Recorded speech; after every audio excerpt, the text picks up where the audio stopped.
加隻卡我覺得大豬豬。今日帶大家去健身人士福音啊，因為 Triple A 咧出咗爆肌餐，好啱我呢啲健身人士。Let's go！ 我覺得食呢個餐咧好適合取替蛋白粉啊，因為佢係一兜全部都係肉啦，跟住已經有我一餐所需嘅所有蛋白質攝取量。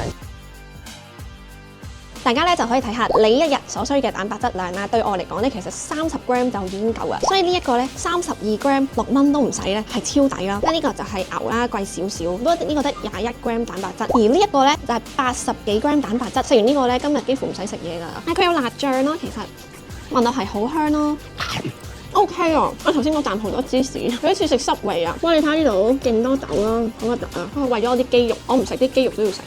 好辣啊！越食越辣啊！我試下呢個齋雞肉，呢個有味多啲喎。其實呢一個咧可能俾啲醬汁冚咗佢個味。咁其實食雞肉咧，其實佢都有牛肉鹼啦，牛肉睇落就鹹一啲咯。但係咧佢係有嗰個牛肉酥香喎。不過留意翻呢個得21g protein。如果要計性價比咧，一定係呢個最啱我呢啲大隻仔。呢個你要唔要試下？準備飲品。Jeffrey 試食我啲蛋白質啦。呢個仲要一盒咧係5蚊多少少啦，跟住係有32g protein 啊，好抵喎！最後咧總結同事同埋我本人嘅意見啦，唔食得辣嘅咧，其實3個都唔建議食。食得辣嘅話咧，咁就可以食雞同埋飯咯。呢個咧就真係好大份啊！如果你係嗰啲超級無敵大隻佬咧，就啱食啦。